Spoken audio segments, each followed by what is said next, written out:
আমি বলবো, একটি অনুরোধ করব, যদি মাহফিল অনুষ্ঠানগুলো আপনারা শুধু আমাদের এখানে না, আপনারা নিজেরা প্রত্যেক মাহফিলকেই জানান দিবেন যে সন্ধ্যার মাগরিবের পর থেকে যদি শুরু হয়, এই মাইকিং ব্যবস্থা থাকে অনেক দূর পর্যন্ত। এখানে অসুস্থ রোগী, হার্টের রোগী, কিডনির রোগী, প্যারালাইসিসের রোগী, বিভিন্ন ধরনের রোগী তারা মানে অনুশোচনায় থাকে, তারা অনেক কাতর অবস্থায় থাকেন। তো এই মাইক যখন তাদের ঘর পর্যন্ত পৌঁছায় তাদের অনেক কষ্ট হয়, যদিও ধর্মীয় অনুভূতিতে আঘাত আনবে বিধায় তারা কোনো কর্ণপাত করে না এবং এই বিষয়গুলো আলোচনাও করে না। আপনাদের কাছে বিশেষভাবে অনুরোধ থাকবো, এই মাহফিল না, শুধু সকল মাহফিলে আপনারা অর্গানাইজ করার চেষ্টা করবেন এবং বলারও চেষ্টা করবেন। সন্ধ্যায় আরম্ভ হইলে 12টা পর্যন্ত আমার মনে হয় যথেষ্ট সময়। আমি বিভিন্ন মাহফিল দেখে থাকি এবং দেখে এসেছি এই পর্যন্ত রাত 2টা, 2:30, 3টা পর্যন্ত হয়। অ্যাকচুয়ালি বলতে গেলে ধর্ম প্রচারের জন্য এটা মানে একেবারেই সঠিক পদ্ধতি এটা আমি মনে করি না। আপনারা ভালো ভালো কথা বলেন, এটা আমাদের গাইডলাইন দরকার, আপনাদের পরামর্শ দরকার, উপদেশ দরকার। আপনারা হাদিস কোরআনের আলোকে যা যা শিক্ষা দেন, এই শিক্ষা নিয়েই আমরা ধর্মীয় অনুভূতিতে আমরা ধর্মপ্রাণ মুসলমান মানুষ আগামীতে পথ চলার গতিতে চলতে চাই। এবং কোরআন সুন্নাহর আলোকে আপনারা যে উপদেশ দেন, এই উপদেশকে সম্মান রেখে আমরা চলতে চাই। তবে শ্রোতাবৃন্দ যারা উপস্থিত আছেন, আমাদের হুজুর, অনেক মুহাদ্দিস, মুসল্লি এখানে উপস্থিত আছেন, অনেক সম্মানিত ব্যক্তিবর্গ, ওনারা যে ব্রিফিং আর যে কথা বলেন, যে ডায়লগগুলো বলেন, এটা আপনি যদি আপনার ভিতরে পরিবর্তন না আসবে তাহলে কোনো দিন কিন্তু এটা পরিবর্তন হবে না।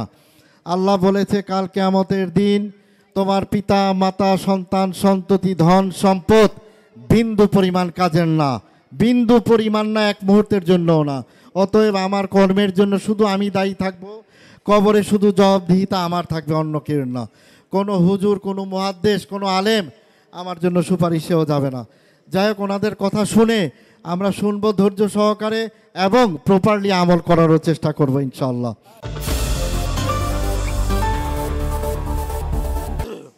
সর্বোপরি আমি ধন্যবাদ জ্ঞাপন করতেছি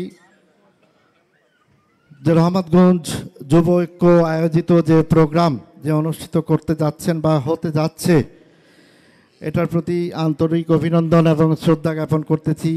এই কারণে এই ছেলেপিলেগুলো অত্যন্ত ডেডিকেটেড এবং ডেডিকেশন দিয়ে এই পর্যন্ত যে সুন্দরভাবে প্রতি বছর মাহফিল আয়োজন করে থাকে এবং সামাজিক বিভিন্ন অনুষ্ঠান বিভিন্ন রূপে রূপান্তরিত হয়ে অনুষ্ঠানগুলো তারা পর্যালোচনা আলোচনা করে সাফল্যমণ্ডিতভাবে সমাধান করে, এর জন্য অন্তরস্থল থেকে রহমতগঞ্জ যুব ঐক্যকে আন্তরিক অভিনন্দন এবং শুভেচ্ছা জ্ঞাপন করতেছি। পাশাপাশি আমি ইয়াং জেনারেশনকে আমার শ্রদ্ধেয়ভাজন বড় ভাই সাবেক সংসদ সদস্য হারুনা রশিদ সাহেব, উনি ইয়াং জেনারেশনকে উদ্বুদ্ধ করে থাকেন সর্বসময় সর্বমুহূর্তে। ইয়াং জেনারেশনকে এই কারণে উদ্বুদ্ধ করেন সামাজিক এবং বিভিন্ন মসজিদের আল্লাহ প্রদত্ত যে সমস্ত কাজ আছে এবং সামাজিক যত অনুষ্ঠান আলাপ আলোচনায় এবং ক্লাব সহকারে স্পোর্টস সংশ্লিষ্ট যা যা আছে সবার সাথে সম্পৃক্ততা উনি চান ইয়াং জেনারেশনকে বিশেষ করে। এই কারণেই চান যে আগামীর প্রজন্ম সুন্দরভাবে এটাকে অর্গানাইজ করবে, সুন্দরভাবে মনিটরিং করবে, প্যাট্রোনাইজ করবে। ওনার চাওয়া পাওয়া এতটুকুই। দীর্ঘদিন আমার দাদা পিতামহ পিতৃতুল্য যারা যারা আমার দাদা, প্রদাদা, তার ছোটজন, আমার যে দাদা, গ্র্যান্ডফাদার, বিগ গ্র্যান্ডফাদার সহকারে যারা যারা সামাজিক মুসলিম সোসাইটির পক্ষে যারা যারা নিরলস পরিশ্রম করে তাদের জীবদ্দশায় অনেক অনেক কাজ, তাই গুণগৃহীরা সমাজের অনেক অনেক কাজ করে গিয়েছেন এবং এই গুণগৃহীর মাধ্যমে আমরা অনেক কিছু শিখতেও পেরেছি। আমি মনে করি যে আমাদের মাধ্যমে আমাদের দাদা পরদাদা যারা যারা ছিলেন, আমার আত্মীয় স্বজন, চাচা এবং এলাকার যারা সুনামধন্য ব্যক্তিত্ব ছিলেন, তাদের অনুসরণকারী আমরা এবং তাদের দূরদর্শিতা এবং তাদের চিন্তা চেতনা নিয়ে আমরা আগামী পথ এগিয়ে যাব ইনশাআল্লাহ।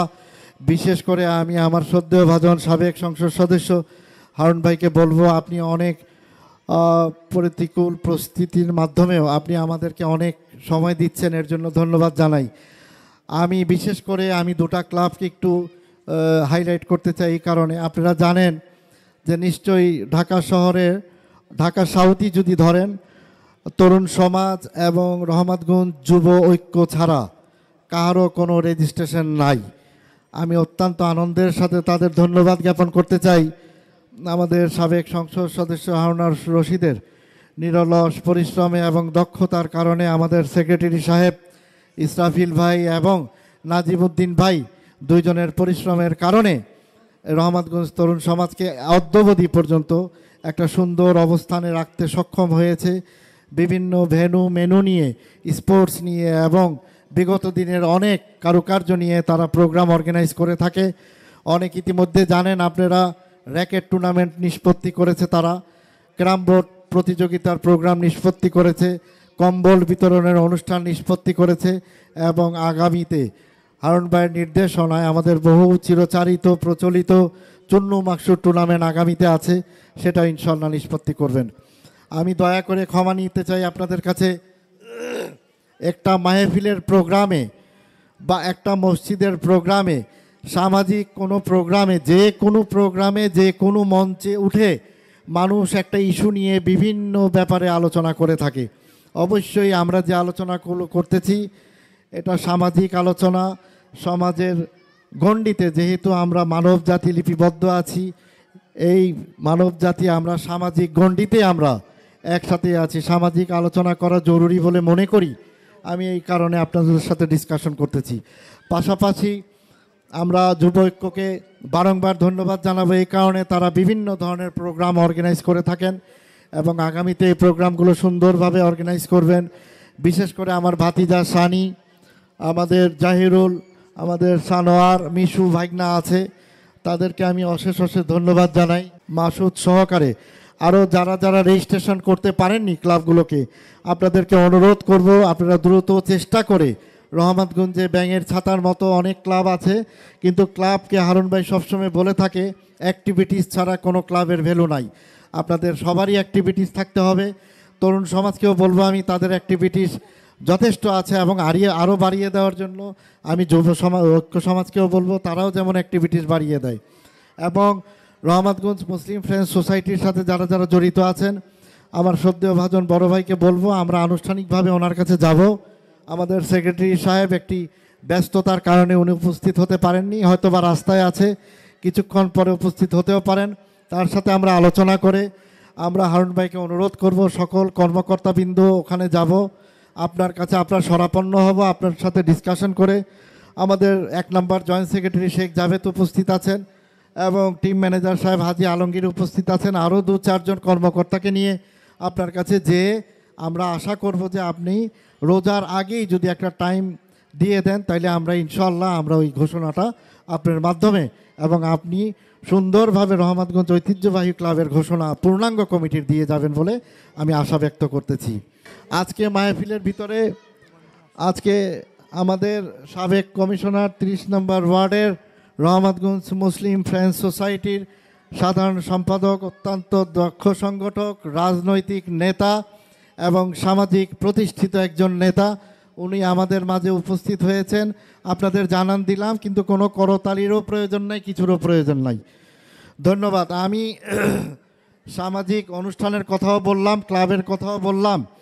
আমি এখন মাহফিলের কথা বলতে চাই 2-1টি।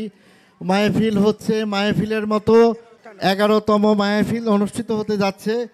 11 বার তারা করতে সক্ষম হয়েছে এবং সুন্দরভাবে এটা শেষ করতেও তারা সক্ষম হয়েছে। তাদেরকে অন্তঃস্থল থেকে ধন্যবাদ জানাই।